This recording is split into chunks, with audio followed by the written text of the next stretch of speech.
સુરતમાં 7 વર્ષની બાળકીની દીક્ષા વિવાદમાં નવો વળાંક આવ્યો છે. પિતાનો પબ્લિસિટી સ્ટન્ટ થતો માતાએ જ કોર્ટમાં એફિડેવિટ ફાઇલ કરી દીક્ષા અટકાવી છે તેવું વકીલે જણાવ્યું હતું.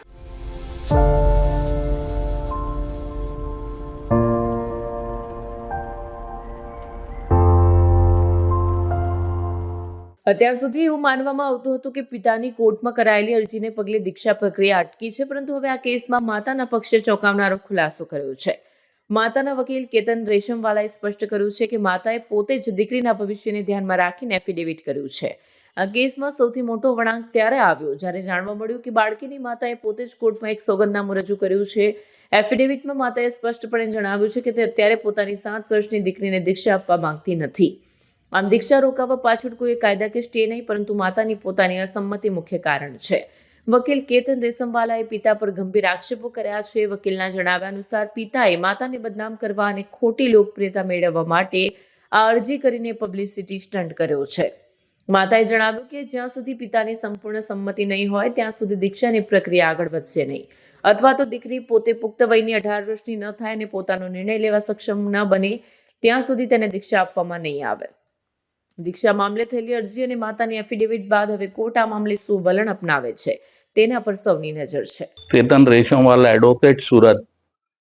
ગઈકાલે ફેમિલી કોર્ટમાં 7 વર્ષની બાળકી સંબંધે દીક્ષા સંબંધેનો એક કેસ હતો. મુખ્ય કેસ એવો હતો કે પતિ પત્ની વચ્ચે ઝઘડાઓ ચાલતા હતા. એમાં પતિએ બાળકીનો પરમેનન્ટ કબજો મેળવવા અને વાલી તરીકે નિમણૂક થવા માટે અરજી કરેલી હતી, જેમાં એક વચગાળાની અરજી આપવામાં આવેલી, જેમાં બાળકીનો દીક્ષાનો પ્રોગ્રામ હતો.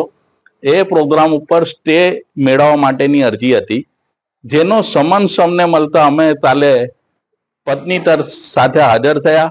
પત્ની તરફે અમે કોર્ટમાં એવી રજૂઆત કરી એફિડેવિટ ઉપર સવારના 11:15 વાગે કે અમે આવી કોઈ દીક્ષાનો કાર્યક્રમ હવે યોજના નથી. જે દીક્ષાનો કાર્યક્રમ ફેબ્રુઆરી મહિનામાં યોજેલ છે એ અમે મોકૂફ કરી દીધેલો છે, એટલે હવે બાળકીનો દીક્ષાને લગત કોઈ પ્રોબ્લેમ રહેતો નથી.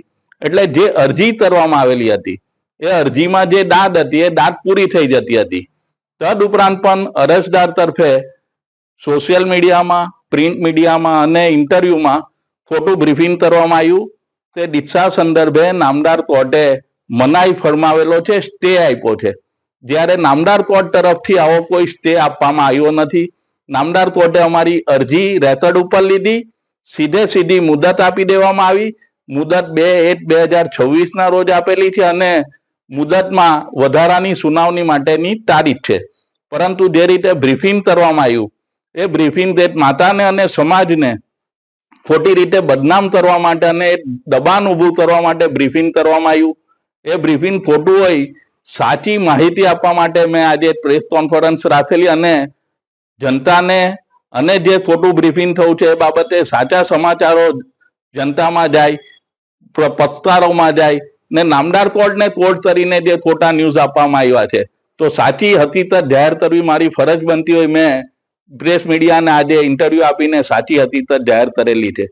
ભવિષ્યમાં જરૂર પડે તો જે ખોટા આવા બ્રીફિંગ કરનાર છે અને નામદાર કોર્ટને કોર્ટ કરીને બ્રીફિંગ કર્યું છે તો એ બાબતે અમે કન્ટેમ્પ્ટ અને જે લીગલ રેમેડીઝ છે એ પણ અમે અવેલ કરનાર છે. વકીલ તરીકે, એક સિનિયર એડવોકેટ તરીકે મારી પહેલી પ્રાયોરિટી એવી હશે કે ફાધર મધર વચ્ચે સમાધાન થઈ જાય, બાળકીને એના પિતા અને માતા બેવનો પ્રેમ મળે અને બેવ સાથે રહેતા થઈ જાય. દીક્ષાનો પ્રશ્ન બહુ દૂરની વાત છે. પહેલા ફાધર મધરનું સમાધાન થઈ જાય અને બાળકીને ન્યાય મળે, તો એ બાબતે મારી પહેલી પ્રાયોરિટી રહેશે.